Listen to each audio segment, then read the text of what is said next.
네, 안녕하세요. 탁군입니다. 이번에는 2030 서울 도시기본계획 2장, 2030 서울의 미래상을 한번 읽어보도록 하겠습니다.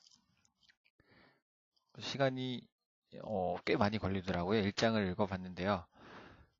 그래도 관심 있으신 분은 뭐 저랑 같이 이 2030 서울 플랜을 읽으시면서 많은 정보도 획득하시고 뭐 부동산 투자나 어떤 부동산 활동을 하시기에 도움을 조금 얻으셨으면 하는 바람입니다. 네, 이제 읽어보겠습니다. 그리고 지난번 1장을 읽을 때 제가 약간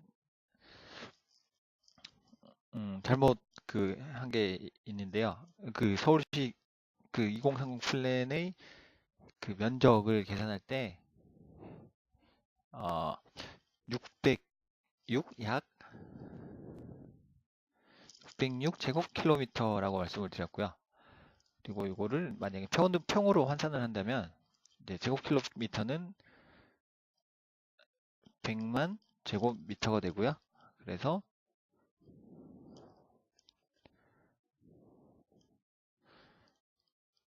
제곱킬로미터로 환산을 하면 이렇게 되고, 이제 평으로 환산을 하면 3.3으로 여기서 나누게 되면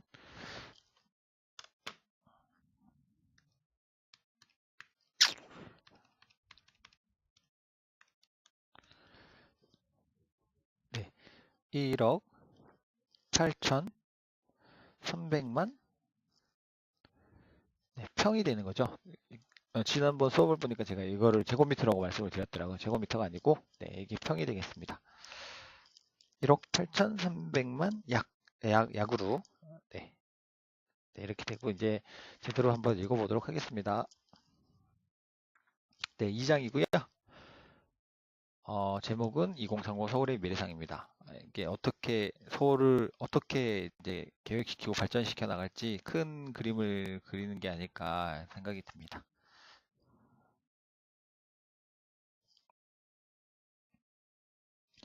네, 2030 서울의 미래상 네, 제 1절입니다.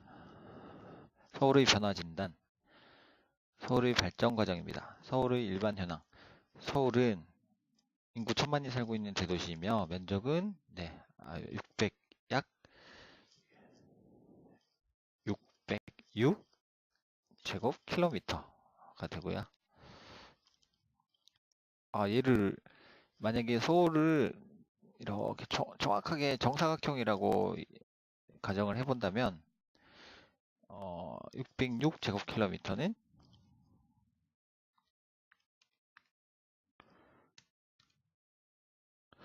이게 한 변이 약 24km 정도 나오네요. 24km. 24 곱하기 24는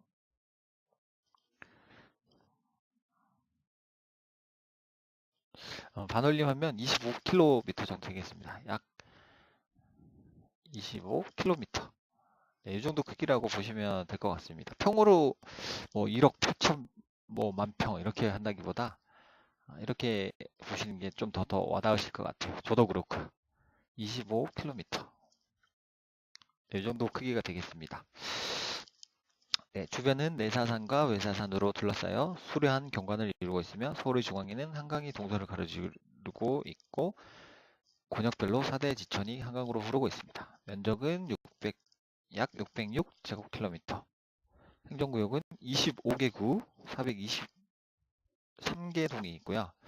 인구는 주민등록 인구 기준으로 약 1,057.5만 명 정도 되겠습니다. 그리고 1인당 GRDP, GRDP요? 잠시만요. GRDP를 한번 알아보겠습니다.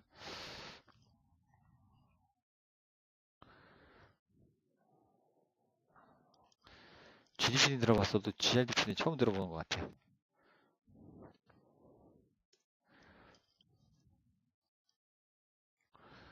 GRDP가 맞나요? GRDP? GRDP.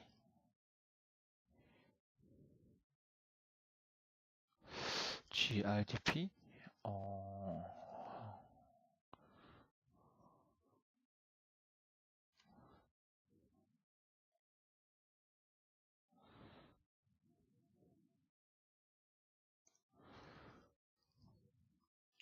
네, 찾았습니다. GRDP란 뜻은 지역 내 총생산이란 뜻이군요. GDP는 이제 국내 총생산이 되겠고, GRDP는 지역 내 총생산. 그로스 리저널 도메스틱 프로덕트. 네, 이런 뜻이군요. 네, 알겠습니다. GRDP는 지역 내 총생산.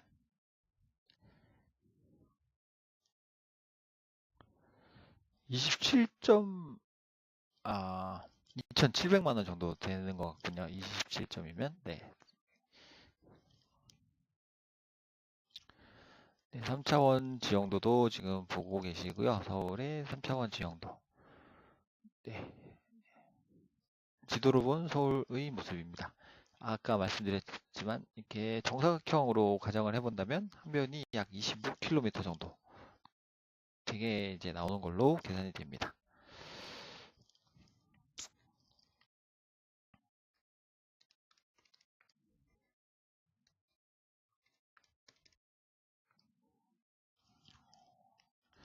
네, 도시 형태의 변화입니다.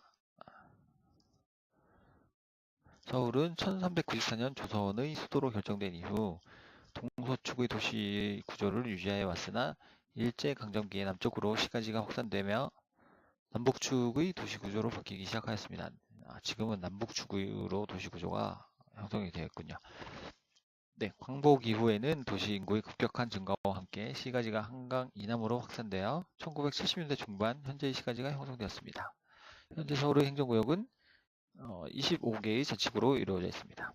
서울의 인구 증가 및 시역의 확장과 더불어 도시 인구와 물자의 원활한 이동을 지원하기 위한 도로망도 발달되어 방사형 가로망과 순환 가로망 체계가 형성되었습니다. 한편 광역적으로는 서울과 주변 수도권이 하나로 연계되는 광역 대도시권이 형성되었습니다.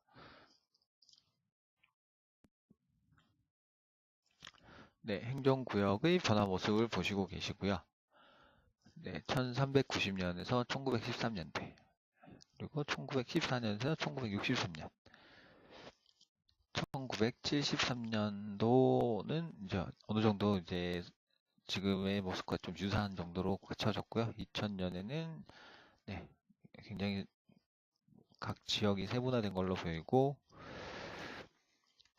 도로망은 1936년에는 거의 없었고요. 1966년에는 조금씩 이제 뻗어나가기 시작하는 거죠. 네, 1972년대가 되면은 굉장히 많이 도로망이 발달이 됐고, 2000년대는 이렇게 거미줄처럼 도로망이 다 뻗어 있습니다.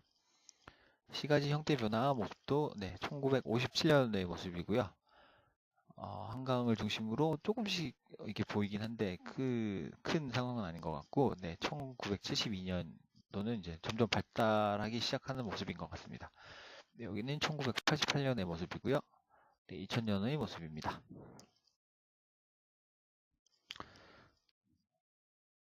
네, 서울의 인구 변화입니다. 서울 도시 형태의 변화는 급격한 도시 인구의 증가에 기인하고 있습니다. 네, 인구가 증가해서 이제 그에 따라 도시 형태가 변화한다는 말인 것 같습니다.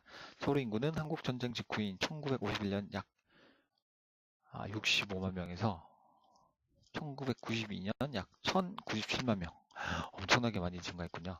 급속히 증가하였으며 이와 같은 서울의 인구 증가는 세계적으로도 유례를 찾아보기 어려움. 다만 1990년대 이후에는 인구 증가 추세가 점차 안정화되고 있음.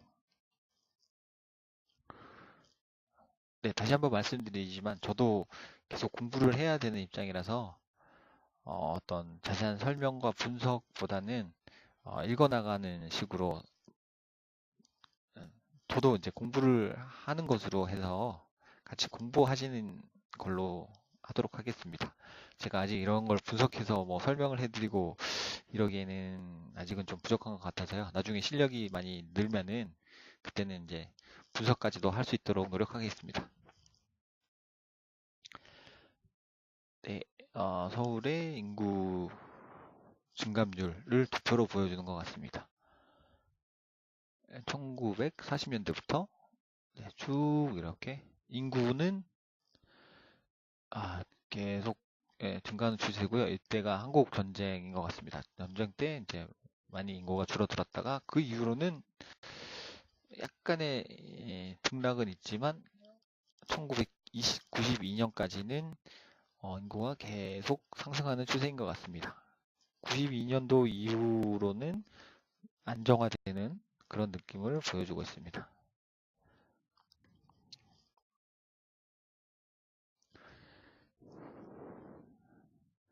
서울시 서울통계연보에서 자료를 받아왔다고 써 있습니다. 통계청에서 발표한 서울시 장래 인구 추계 결과를 살펴보면 인구는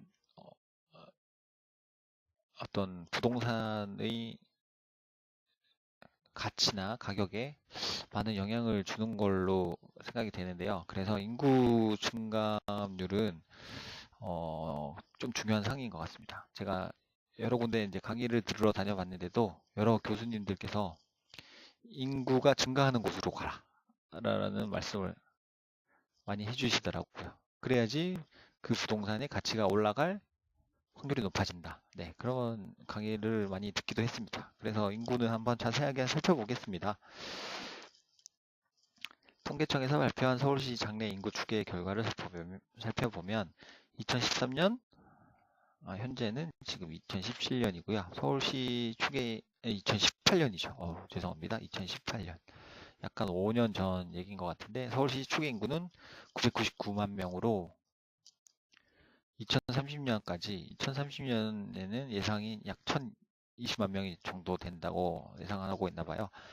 2030년까지 약 21만 명이 증가할 것으로 예상돼요. 향후 20년간의 인구 변화는 안정화 단계로 접어들 것으로 판단돼요. 서울의 인구 밀도는 1965년 제곱킬로미터당 5.7천명에서 그러니까 5,700명이건 거죠. 1990년 제곱킬로미터당 17.5천명, 그러니까 17,500명이 되겠죠. 급격한 증가세를 나타냈으나 1990년 이후는 안정된 양상을 보이고 있습니다. 2030년까지 서울의 인구 밀도는 16,800명 제곱킬로미터당 범위로 예측이 된다고 합니다. 이게 숫자가 나오니까 읽기가 생각보다 쉽지는 않네요. 네, 서울의 인구 변화 추이를 제곱킬로미터당 서울의 인구 밀도를 이렇게 도표로 나타낸 것 같습니다. 네, 이제 넘어가고요. 서울의 여건 변화에 대해서 살펴보겠습니다. 네, 고령 인구와 1, 2인 가구의 증가입니다. 서울의 인구 구조는 2000년대에 접어들면서 크게 변화합니다. 예를 들어 14세 미만 유년기와 청소년기의 인구 비율뿐 아니라 생산 가능 연령 인구. 제가 수업을 들은 바에 의하면 인구 비율 중에서도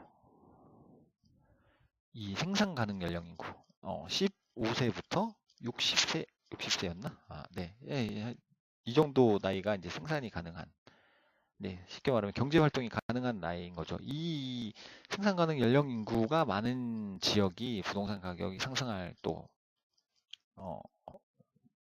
그런 확률이 높게 되는 거죠. 이분들이 많이 계셔야 소비도 하고, 그래서 소비가 돼야 돈이 돌고, 경제가 활성화된다는 거죠.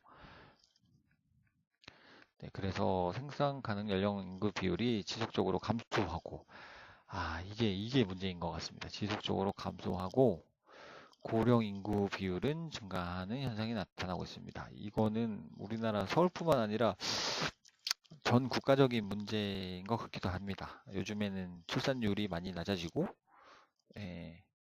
그러니까요. 그리고 2010년 이후 고령화 현상은 가속화될 것으로 예상되며 2030년에는 고령 인구가 22.9%를 차지하여 초고령 사회, 2030년 되면 초고령 사회에 진입할 것으로 예측이 된다고 합니다. 저도 결혼을 했지만 사정상 아직 아기를 갖지 못하고 있는데 참 문제인 것 같습니다. 네, 이런 인구 연령대별 변화율인 것 같습니다. 네, 0에서 14세, 파란색이 0에서 14세. 완전 영유아기인 것 같고요. 이 부분 빨간색이 이제 64세까지 이 부분을 생산 가능 인구라고 보시면 되겠습니다. 경제 활동이 가능한. 네, 이제 부동산업을 하려면 생산 가능 인구가 많은 곳으로 가라. 이런 얘기를 많이 들었습니다. 그래야지 부동산 경기도 활성화되고 거래량도 많다고 들었습니다.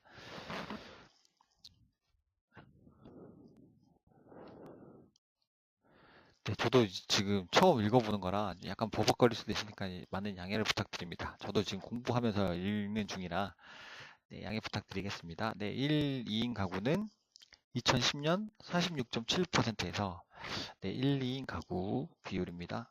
2010년 46.7%에서 2030년이 되면 61.1%로 급증할 것으로 예상됩니다. 이러한 변화는 주택시장, 네, 부동산과 밀접한 영향이 있을 것으로 보여집니다. 교통환경, 복지수요, 소비시장 등 각 분야에서 수요의 전환을 가져올 것이므로 이에 대응한 다양한 정책의 개발이 요구되고 있습니다. 네, 이렇게 보시면 네, 1인 가구 비율 숫자와 1, 2인 가구 숫자 그리고 비율까지 한꺼번에 도표로 나타내고 있고요. 네, 뭐 1인 가구든 2인 가구든 계속 이렇게 증가하는 것으로 예측이 되고 있습니다. 여기가 2030년이 되겠죠. 61.1%까지 1, 2인 가구가 증가할 것으로 예측이 됩니다. 네, 인구 구조 변화에 대비한 서울시의 도시 관리 방향은 기존의 양적 공급 및 개발에 의한 성장 정책에서 개발 수요의 다양화에 대비한 세밀하고 정교한 질적인 도시관리 정책으로의 전환이 필요합니다. 네, 양적 공급 및 개발에서 약간 질적인 도시관리 정책으로 전환한다고 합니다. 특히 15세에서 64세의 생산 연령 인구의 감소로 네, 이것이 이제 사회적인 큰 문제로 이제 대두되고 있죠. 사회 경제적인 측면에서 큰 변화가 예상되므로 이에 대한 장기적인 대응방안 마련이 필요합니다.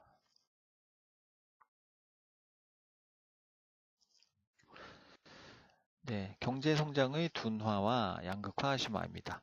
서울 경제가 전국 경제에서 차지하는 비중은 서울 경제가 전국 경제에서 차지하는 비중은 지난 1990년대 초반과 비교해 볼 때 감소한 것으로 나타나 서울 경제의 성장세가 전국 경제에 비해 상대적으로 저조했던 것을 알 수 있음. 1994년에서 2011년 동안 전국의 사업체 종사자 생산액이 각각 37.8%, 43.8%, 107.9%가 증가한 데에 비해 이게 사업체 종사자 생산액 비율이죠. 사업체 종사자 생산액. 전국에 비해 서울시는 사업체는 14.8%, 종사자는 24.5%, 생산액은 60.5%에 증가하고 전국 증가 비율에 대비해서는 조금 낮은 수치인 것 같네요. 서울시 지역 총생산. 네, 여기 이제 GRDP라는 개념이 나오네요. 저는 GDP밖에 사실 몰랐었는데 GRDP 지역 총생산. 네, 이런 개념도 알게 됩니다. 총생산.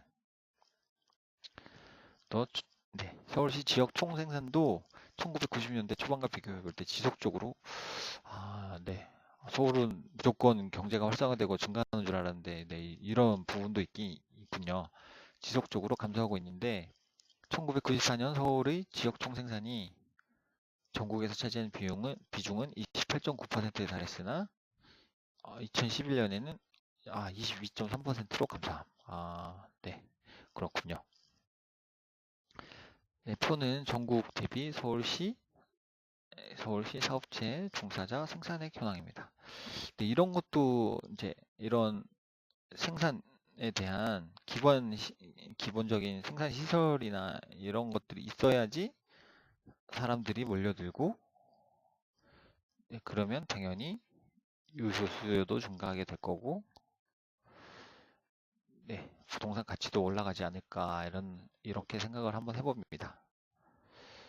네, 그래서 이런 약간 기반 시설적인 측면이 있는 이런 제조업체나 생산업체들이 많은 곳이 좋다고 듣긴 들었는데요. 네, 현황을 한번 살펴보겠습니다.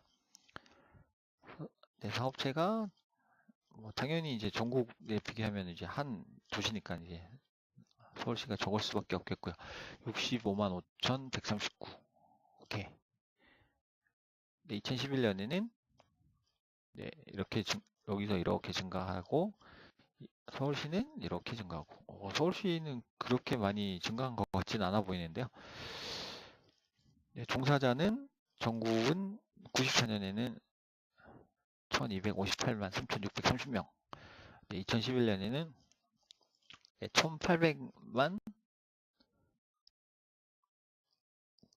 네, 93,190명. 네, 생산 가능 인구가 약간 1800명 정도 되나 봐요.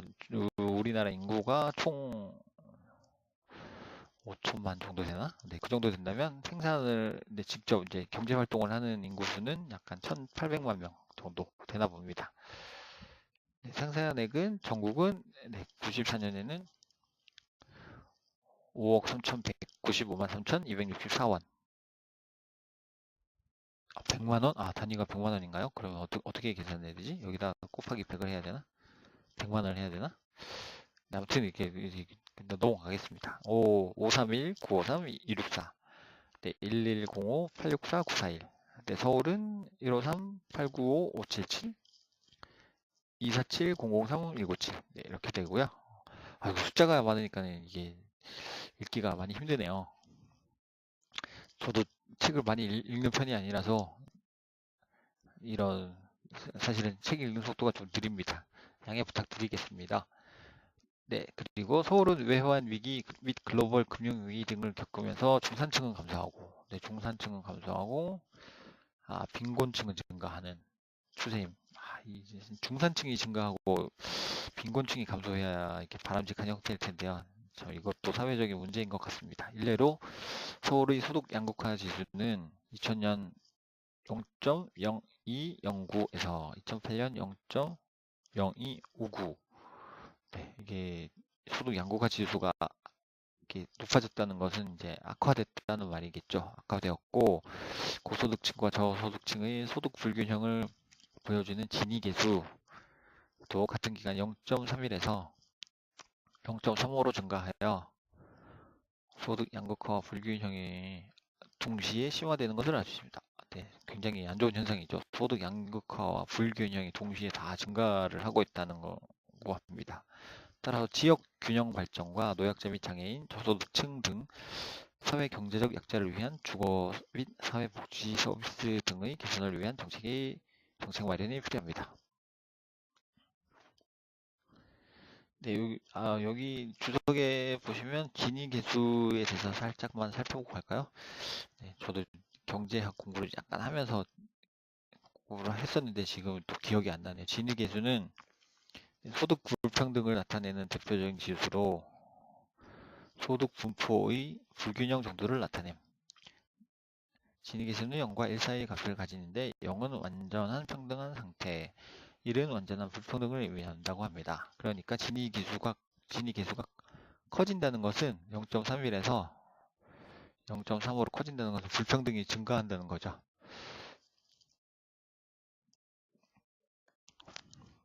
네, 그리고 대도시권 차원에서 경쟁이 심화됩니다. 세계 선진 도시인 런던, 파리, 도쿄에서는 글로벌 경쟁력 강화를 위해 도시 공간의 범위를 대도시권 차원으로 확대하고 있으며 이에 상응하는 도시 공간 구조의 개편과 중심지 육성, 광역 인프라 및 공항과의 연계성 강화 등의 노력을 기울이고 있습니다. 네, 선진국의 사례를 살펴봤고요.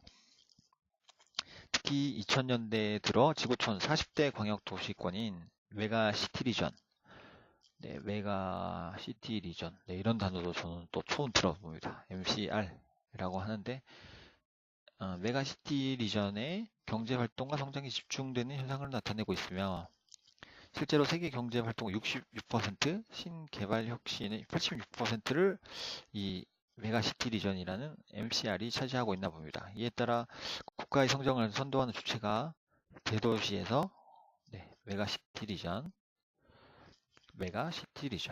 네, 엄청난 도시, 지역 뭐 이런 뜻으로 해석되면 될 것 같습니다.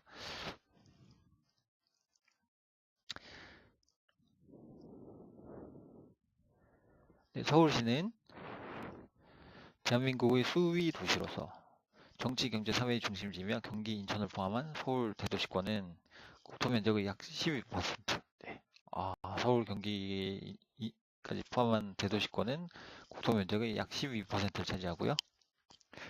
인구의 약 절반 2,400만 명이 거주하고 있습니다. 2,400만. 우리나라 인구의 절반 정도가 거의 대도시권에 이제 거주하고 있다고 합니다. 또한 전국의 철도, 도로 등 간선교통망이 서울을 중심으로 발달되어 있고 전국 대학의 약 35.6%가 집중돼요. 그렇군요. 인적 자원이 풍부함. 이처럼 세계 도시로서의 위상과 경쟁력이 10위권 내외로 기업 활동 및 경제 분야의 수준은 비교적 높지만 정치 참여 및 영향력, 인적 자원, 지식 기반, 문화 교류, 삶의 질 등 나머지 부분은 낮은 수준으로 나타납니다. 네. 기업 활동이나 경제 분야의 수준은 비교적 높지만 이런 약간 문화나 정치 참여 이런 부분은 좀 낮은 수준이라고 합니다. 선진국들은 이미 국가 경쟁력 강화를 위해 경제 수위 도시를 대상으로 한 대도시권의 경쟁력 강화에 힘쓰고 있으며 도시 공간 구조 개편과 중심지 육성, 광역 교통망의 정비와 공항 기능의 확충 등을 통해 구현하고 있습니다.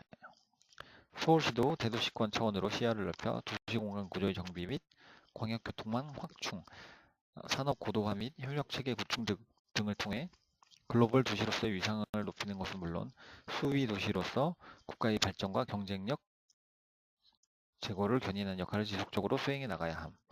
수위 도시란 말은 아마 수도를 말하는 거겠죠? 네, 정확한 뜻은 사실 잘 모르겠습니다. 한번 찾아볼까요, 혹시?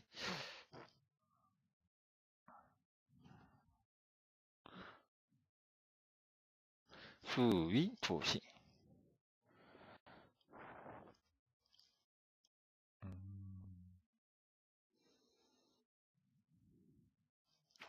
뭐 한자라도 좀 써줬으면은 이렇게 찾아보기가 쉬울 텐데 그냥 수도권이라는 의미로 해석하고 지나가겠습니다.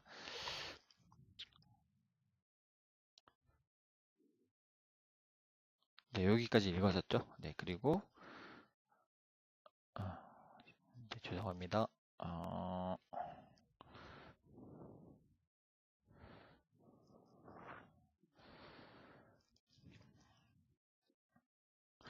네, 그리고 기후 변화에 따른 자연 재해가 증가하고 있습니다. 최근 급격한 지구 온난화, 네, 이거는 전 세계적인 문제인 것 같습니다. 우리나라뿐만이 아니라 지구 온난화에 따른 잦은 기상 이변과 늘어나는 자연 재해에 대한 대응이 세계적인 쟁점으로 떠오르고 있으며 서울시 역시 기상 이변으로 인해 수해, 산사태 등 자연 재해로 피해가 증가하고 있습니다. 네, 특히 2005년 교토 의정서 발효 이후 선진국들의 온실가스 감축 의무 이행 시기가 도래하고 있어 도시 차원에서도 기후 변화에 대응이 현실화되고 있습니다. 네, 도시 기본 계획에서도 기후 변화에 대응하여 개발 위주의 정책에서 이런 부분이 굉장히 중요한 의미인 것 같은데 개발 위주의 정책에서 환경 가치와 에너지 절약을 중시하는 저탄소 도시로 방향 전환이 필요한 시점임. 이러면은 아마 제가 그 교수님의 강의를 들어서 이제 알게 된 사실인데요. 이제 서울시는 이제 대규모 택지 개발이나 이제 서울시뿐만 아니라 이제 우리나라 이제 부동산 정책이 이렇게 흘러간다고 말씀을 하시더라고요. 대규모 택지 개발이나 이런 신도시 개발은 자제를 하고요. 약간 지역 지구 단위로 소규모 재개발 형태로 이제 흘러가는 재개발이라는 거는 원래 있던 지역을 조금 더 환경적으로 좀 더 좋게 그런 개발을 한다는 것이죠. 없던 것을 완전히 새로 만드는 것이 아니라 이런 식으로 흘러간다고 하시더라고요. 그런 차원에서 보면 이 말이 이제 이해가 되는 것 같습니다. 개발 위주의 정책에서 환경 가치와 에너지 절약을 중시하는 저탄소 투 도시로의 방향 전환이 필요한 시점이에요. 네. 뭐 그러시면서 이제 하시는 말씀이 서울시에서 이제는 녹지를 만약에 줄이고 대규모 이런 택지 개발이나 신도시 건설을 한다면 이제 서울시 내부에 이제 온도가 너무 높아진다는 거죠. 녹지가 어느 정도 있어야지 이 녹지 부분이 호수도 예방하고 기온도 너무 높지 않게 이렇게 잡아주는 역할을 하는데 녹지를 만약에 더 줄이고 개발을 더 한다면 온도가 뭐 엄청 더 뜨거워질 거라고 그렇게 말씀을 하시더라고요. 네. 그런 측면에서 보시면 될 것 같습니다. 또한 온실가스 배출이 많은 교통과 건물을 대상으로 하는 온실가스 감축 정책은 도시관리 차원에서 도시기본계획에 반영하여 광고되어야 함. 네, 이거 맞는 말인 것 같습니다. 지금 2018년 7월 말인데요. 전국 기온이 지금 거의 38도, 가장 높은 곳은 38도, 40도까지 올라간다고 합니다. 이거는 유례가 없는 거의 이런 더위인 것 같은데요. 저도 사실 많이 힘듭니다. 네, 넘어가겠습니다. 네, 개발 가용지 부족 및 시가지 집단적 노후화 병행. 네, 방금 위에서 말씀드렸던 그 교수님의 그 강의 내용을 제가 설명한 게 여기서 나온 것 같습니다. 개발 가용지 부족 및 서울시가지 집단적 노후화 진행. 네, 서울시는 1990년대 이후 미래 도시 발전에 필요한 대규모 1990년대에 벌써 미래 도시 발전에 필요한 대규모 개발 가능지가 거의 소진한 상태이고 지금까지와 같은 수평적인 그러니까 대규모 택지 개발이나 신도시 건설을 말하는 거죠. 수평적인 도시 개발은 한계에 이르렀습니다. 기존의 다세대 다가구 주택은 대부분 1990년대 전후에 공급되어 향후 10년 이내에 대부분 정비 대상지로 편입될 것으로 예상됩니다. 또한 1980년대에 조성된 1980년이면 지금부터 지금 몇 년 전이죠? 2018년 거의 40년이 다 돼가는군요. 80년대 조성된 대규모 아파트 단지의 경우 향후 20년 이내 재건축이 쟁점화 될 것으로 판단됩니다. 지금까지 개별 사업구역 위주로 추진되어 온 정비사업 방식은 이런 부분이 저처럼 부동산에 관심을 두고 계신 분들이 좀 눈여겨봐야 될 그런 내용인 것 같습니다. 향후 정비 대상지가 한꺼번에 확대될 경우 적용하기에 한계가 있으므로 집단적으로 노후화되는 단독주거지 및 공동주택단지에 대한 단독주거지, 공동주택단지 체계적이고 종합적인 관리 방안 마련이 필요합니다. 네, 도시환경정비사업 미시행지구의 지속적인 정비를 위해서는 지금 저도 이런 법규상들을 공부한 지가 너무 오래돼가지고 정확하게 기억은 안 나지만 미시행지구 이런 부분은 이제 보상금 지급 문제나 그리고 각 지자체의 예산 문제 이런 문제로 이제 장기 미집행되는 그런 지역 지구를 말하는 것 같습니다. 보상금 지급, 예산이 부족. 지속적인 정비를 위해서는 장기 미시행 지구의 사업 촉진 및 완료를 위한 지원책 마련과 함께 지역의 특성과 기능을 유지하기 위한 소단위 정비 등 정비 방식의 강화가 필요합니다. 이렇게 너무 대규모로 이런 개발을 하려고 하면은 보상금도 어마어마하게 나가야 될 거고요. 그래서 이런 이렇게 큰 지역이 있다면 이렇게 쪼개서 부분 소단위로 개발한다는 얘기인 것 같습니다. 이런 식으로 해야지 이제 도시환경 정비사업 미시행지구 같은 경우가 해결이 될 거라는 것 같습니다.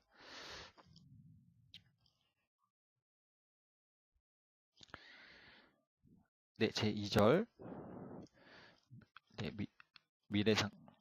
미래상과 계획 과제 미래상 설정 과정입니다. 서울 플랜과 기존 도시 기본 계획의 가장 큰 차이점은 미래상을 시민 스스로가 제안하고 이를 실현할 수 있는 방향을 제시한다는 것입니다. 서울 플랜 수립을 위한 사전 기획 단계에서 서울의 미래를 실제로 거주하고 있는 시민이 스스로 정해야 한다는 원칙을 제시하였습니다. 20년 후, 서울 도시 기본 계획은 20년 후의 그 도시의 모습을 상상하면서 이제 계획을 수립한다고 지난 시간에 살펴봤고요. 20년 후 바람직한 서울의 미래상 도출을 위하여 다양한 사전 준비 단계를 기획함. 이를 위하여 설문조사를 2차례 실시하였고 도시 기본 계획의 이해를 돕기 위하여 서울의 주요 변화와 미래 전망 등을 일반 시민과 함께 토론하는 토론 한마당을 5회에 걸쳐 개최하였습니다. 또한 서울 시민을 대상으로 서울 플랜 홈페이지를 개설하여 상시 설문조사와 함께 관련 자료를 공개하여 시민과의 공감대를 형성하였습니다. 네, 부동산과 크게 관련성이 없는 부분은 조금 빨리 읽고 넘어가도록 하겠습니다. 네, 저는 이제 부동산 정책에 대해서 좀 관심이 많은 편이라서요. 네, 최근까지는 잘 몰랐다가 이런 정보를 얻는 방법을 알겠던 것도 거의 최근입니다. 네, 그래서 저도 이제 지금부터 이제 본격적으로 공부를 해보려고 해서 이런 자리를 마련하게 됐습니다. 네, 그리고 미래상 설정을 위한 기초 현황 및 쟁점과 이슈 분석이 사전 기획 단계에서 이루어짐. 네, 이를 바탕으로 2030 서울의 미래상 설정을 위하여 1000만 서울 시민을 대표하는 시민 참여단을 모집함. 선정 방식은 무작위로 일반 시민 100인을 모집하되 성별, 연령, 직업, 국적, 지역별로 골고루 분포할 수 있도록 구성하였습니다. 네, 이게 뭐 2030 서울 도시기본계획의 이제 수립 과정에서 시민이 참여하는 거를 투표로 설명하는 것 같습니다. 전문가 전문단을 구성 운영하고 추진 체계 시민 참여 방안을 결정하고 시민 참여단을 모집하고 랜덤 샘플링을 통해서 100인의 시민 참여단을 구성하고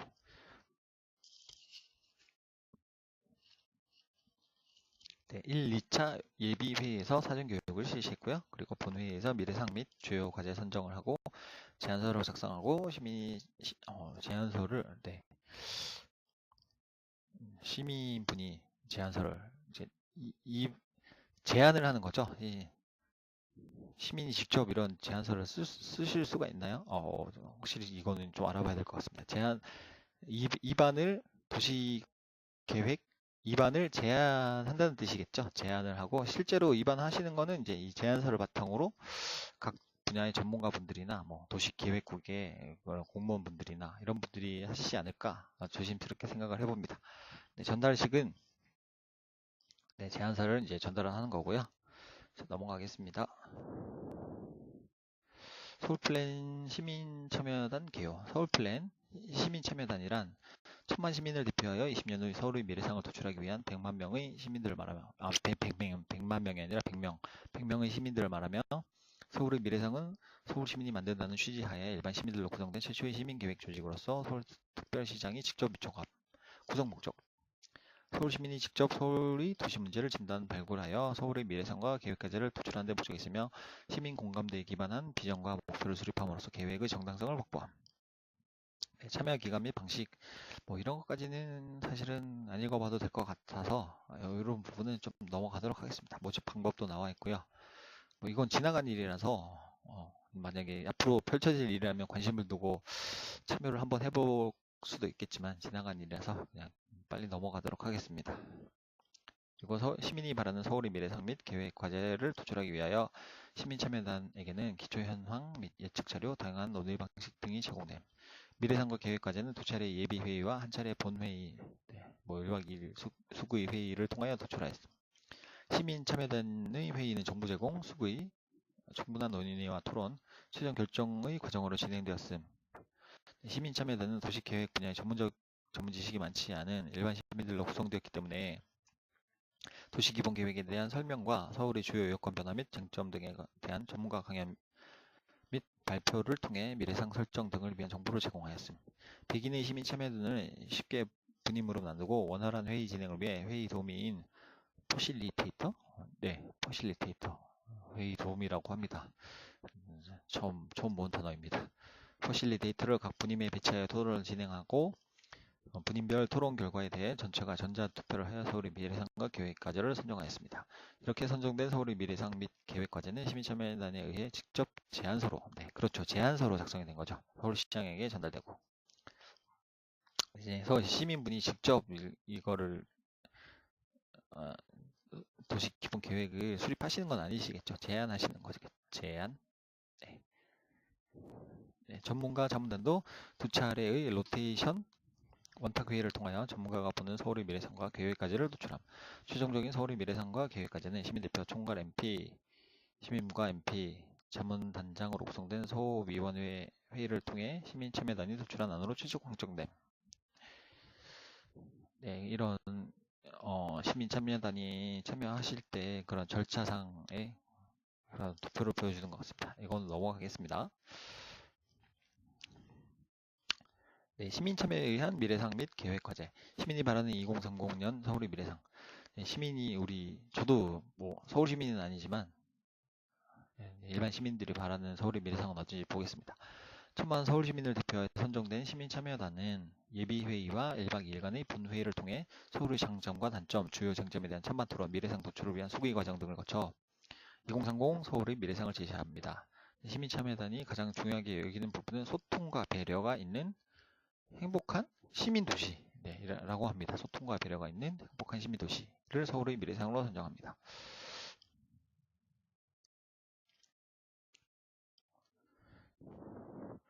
네, 도시기본계획에서 미래상 설정의 의의를 살펴보겠습니다. 서울 플랜은 서울이 장기적으로 지향하여야 할 장기적으로 지향해야 할 바람직한 미래의 모습을 설정하고 이를 실현하기 위한 목표와 전략을 제시하는 것을 기본 구조로 합니다. 따라서 미래상은 서울 플랜 전체를 관통하는 가장 중요한 가치이고, 서울 플랜 전체를 관통한다고 합니다. 가장 중요한 가치이고, 이를 기초로 분야별로 미래를 해석하고 계획의 내용이 작성이 됩니다. 따라서 소통과 배려가 있는 행복한 시민도시는 소통과 배려가 있는 행복한 시민도시는 20년간 서울의 시정 운영에 있어서 최상위 가치 판단의 주거가 된다고 합니다. 소통과 배려. 아무래도 이제 아까 통계 수치에서 봤듯이 소득 격차도 많이 나고 그래서 이제 불균등한 점이 좀 악화가 되다 보니까 이런 쪽으로 이제 사회복지 차원에서 많이 접근한다는 거를 계획으로 많이 내세우지 않을까 생각을 해봅니다.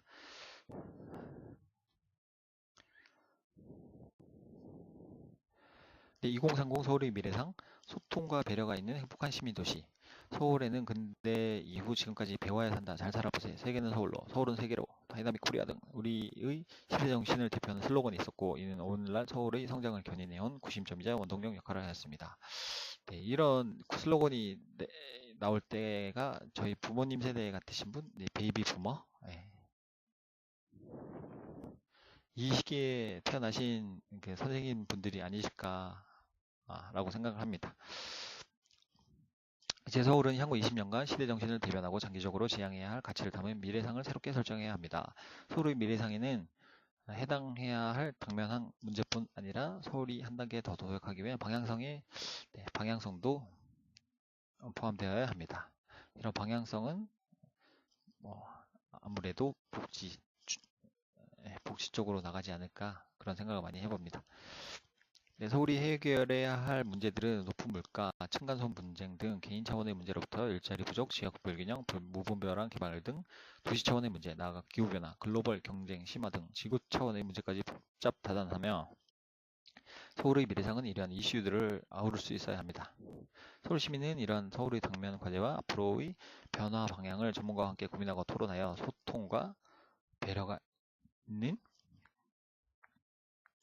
행복한 시민도시라는 미래상을 설정하였습니다. 소통과 배려는 그 자체로 서울이 장기적으로 추구해야 할 지구. 이 지구라는 말이 무슨 뜻인가요? 지향하는 높을 고. 뭐 넘어가겠습니다. 좀 쉬운 말로 써주셨으면 좋았을 텐데, 그 지난번에 읽어봤을 때, 뭐 시민이 읽었을 때도 전혀 어렵지 않게 읽을 수 있다고 썼다고 하는데 이런 단어는 저도 잘 모르겠네요. 저도 초등학교 때 한자를 좀 배우긴 했었는데 예, 지고는 무슨 뜻인지 모르겠습니다. 지고의 가치임과 동시에 향후 20년간 서울이 직면하는 문제들을 해결하고 삶의 질 제고, 도시 정체성 확립, 균형 발전, 도시 경쟁력 제고, 도시 지속 가능성 확보 등 서울이 지향하는 다양한 목표를 달성해 가는데 필요한 중요한 가치입니다. 네, 소통과 배려. 네, 이게 핵심 단어인 것 같습니다. 네, 2030년 2030 서울의 미래상 소통과 배려가 있는 행복한 시민 도시에는 소통과 배려를 통해 서울시가 이루고자 하는 다양한 목표를 달성함으로써 궁극적으로 2030년, 2030년 서울을 시민이 행복한 도시로 만들고자 하는 시민의 염원이 담겨 있습니다. 네, 시민이 선정한 서울의 계획 과제입니다. 시민 참여단은 미래상과 함께 2030년까지 서울이 해결해야 할 과제에 대해 서로 논의하여 교육, 복지, 일자리, 소통, 역사, 문화 및 경관, 기후변화 및 환경, 도시개발 및 정비 등 7대 계획 과제를 선정하였습니다. 7대 계획 과제, 교육, 복지, 일자리, 소통, 역사, 문화, 경관, 기후변화, 환경, 도시개발 및 정비입니다. 시민 참여단이 선정한 서울의 7대 계획 과제는 이후 핵심 이슈별 뒷장에 보시면 3장에 이게 나오는 것 같더라고요. 제가 살짝 한번 살펴봤었는데 핵심 이슈별 계획 수립을 위한 복지, 교육, 여성, 산업 일자리, 역사 문화, 환경 에너지 안전, 도시공간 교통 정비 등 5개 분과, 7개 계획 과제에서 5개 분과가 나오나 봅니다. 분과를 구성하는 기초가 되며 핵심 이슈별 계획의 목표와 전략을 수립하는 과정에 적극 반영됩니다. 실대 계획 과제에서 핵심 이슈 분과로 7개에서 5개의 핵심 이슈 분과로 나눠진다고 합니다. 인성교육 및 교육비 부담, 청년, 어린이, 어르신 등 약자를 배려한 복지, 청년, 어르신 일자리 창출과 창의적 소기업 육성, 시민과의 소통, 일자리 창출, 소통, 역사 문화 지원, 경관의 보전, 기후변화 대응, 환경보전, 실효성 있는 재개발, 재건축과 소단위 정비 추진, 7대 계획 과제에서 핵심 이슈 분과 5개로 나눠주시면 1번 복지, 교육, 여성, 2번 산업 일자리, 3번 역사, 문화, 4번 환경, 에너지, 안전, 5번 도시, 공간, 교통, 정비. 저희가 이제 부동산 쪽이니까 눈여겨봐야 될 곳은 이쪽이라 이런 분야가 아닐까 생각이 됩니다. 뭐 일자리가 있어야 이제 사람들이 몰려들고 소비도 하고 그럴 테니까요. 당연히 뭐 복지나 역사, 문화, 환경, 에너지도 당연히 중요합니다만 저희는 이제 부동산을 업을 하려고 준비 중이니까요. 저 같은 경우는 혹시나 뭐 감정평가사 시험이 굉장히 어렵긴 하지만 혹시나 감정평가사가 되어도 부동산이고 공인중개사 사무소를 오픈을 하더라도 부동산업이고 저는 뭐 지금은 약간 40대 가까이 되었지만 20대부터 관심이 많았습니다. 그래서 되게 어린 시절에 학생 때 공인중개사를 땄고요. 지난번에도 말씀드렸지만 16회 시험에 합격을 했고 사실은 그때 노는 게 너무 좋아가지고 15회 때 처음 시험을 봤다가 한번 떨어지고 재수를 했습니다. 공인중개사 시험을. 그런 사람입니다, 제가. 어쨌든 뭐 이상한 헛소리만 하는 거 아니에요. 넘어가겠습니다.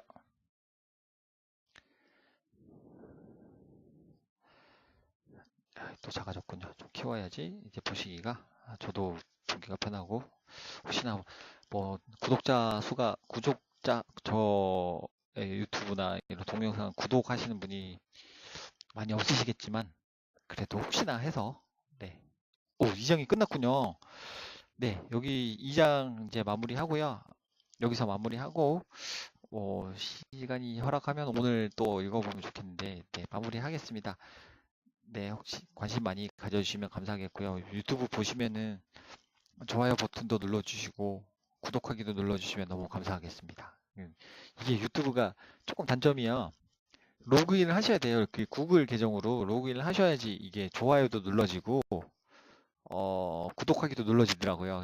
그런 불편함이 조금 있긴 하지만 혹시 구글 계정을 갖고 계시다면 로그인 하셔서 보시면 좋아요랑 구독하기도 꼭 눌러주시고요. 뭐 혹시나 뭐 저희 뭐 별것도 없지만 사생활이나 이런 것이 궁금하시다 그러시면요, 제 블로그도 있습니다. 요즘에 블로그 키우느라고 굉장히 많이 노력 중인데요.